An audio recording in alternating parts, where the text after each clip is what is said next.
Accident d'un bus à Venise qui a fait 21 morts, ce que l'on sait. Il s'agit d'un bus électrique de 2022.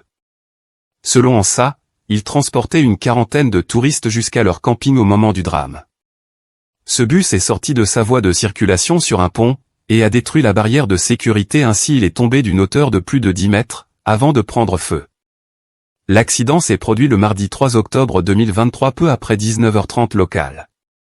Le bus effectuait une navette entre le centre historique de Venise et un camping situé à Marghera pour le compte de la Société publique des transports de Venise, ACTV. Ce tronçon de route est le plus fréquenté de la ville puisqu'il relie la terre ferme à la lagune. Le véhicule transportait une quarantaine de personnes. Le bus a pris feu après être tombé d'un pont enjambant une voie ferrée entre Mestre et Marghera, ont indiqué les pompiers de Venise. Selon le quotidien Il Corriere della Sera, il est sorti de sa voie de circulation sur le pont, a détruit la barrière de sécurité et est tombé d'une hauteur de plus de 10 mètres près des rails en contrebas. 21 personnes sont mortes sur place. Seules 7 d'entre elles ont pour l'heure été formellement identifiées. Le porte-parole du ministère ukrainien des Affaires étrangères a annoncé que 5 Ukrainiens ont été tués. En outre, un Allemand ainsi que le chauffeur du bus, un homme de 40 ans, font partie des victimes. Nous sommes en contact avec les autorités italiennes pour identifier d'éventuelles victimes françaises, a indiqué de son côté la chef de la diplomatie française Catherine Colonna. L'accident a également impliqué quelques mineurs, a fait savoir le gouverneur de Vénétie sur Facebook. Selon la Repubblica, un nourrisson de quelques mois, un garçon de 12 ans et une adolescente sont morts. Parmi les 15 blessés transportés à l'hôpital, le préfet de Venise a identifié 4 Ukrainiens, un Allemand, un Français, un Croate, 2 Espagnols et 2 Autrichiens, rapportent des médias locaux. Les forces de police ont acquis la liste des voyageurs du camping Bou à Marghera, afin d'identifier plus rapidement les victimes. À l'aube ce mercredi, à 5h05, les opérations d'évacuation ont pris fin, rapporte Il Corriere della Sera. L'extraction des personnes a été compliquée, notamment parce que le bus était électrique, a détaillé sur place le commandant des pompiers. Les sauveteurs attendaient, en effet, le refroidissement des batteries du véhicule hybride, électrique méthane, pour pouvoir le déplacer et s'assurer qu'aucune autre victime ne se trouvait dans les décombres. Le ministre de l'Intérieur Matteo Piantedosi a d'ailleurs déclaré que le facteur aggravant de l'accident a été l'alimentation au méthane, donc le feu s'est propagé rapidement.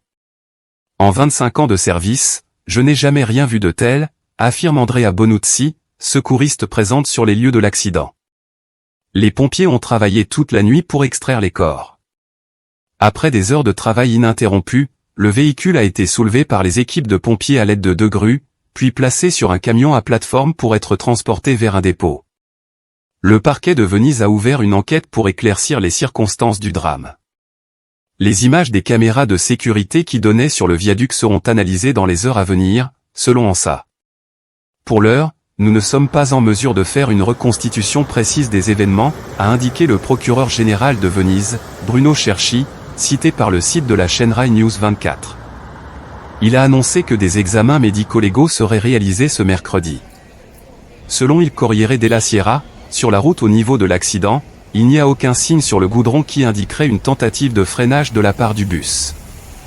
Interrogé sur les causes de l'accident, le vice-premier ministre Matteo Salvini, et également ministre des Transports, a tout de même évoqué sur la chaîne Rete 4 l'hypothèse d'un malaise du chauffeur.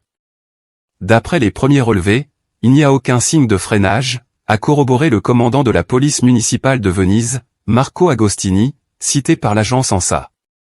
La maladie du chauffeur est une hypothèse, a-t-il expliqué.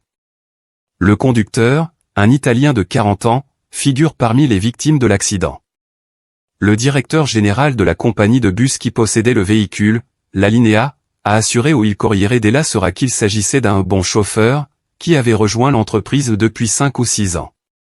Quant au bus, il était neuf, même pas un an, a indiqué Massimo Fiorese. Le plus grave accident de ce genre en Italie à ce jour s'était produit le 28 juillet 2013. Un autocar transportant une cinquantaine de passagers, tous originaires de la province de Naples et de retour d'une excursion de 3 jours, était tombé d'un viaduc d'une trentaine de mètres près d'Avellino, à une cinquantaine de kilomètres à l'est de Naples. Au total, 38 personnes étaient mortes sur le coup, 2 étaient décédées des suites de leurs blessures. L'Italie reste aussi traumatisée par l'effondrement du pont routier de Gênes en 2018, qui avait fait 43 morts.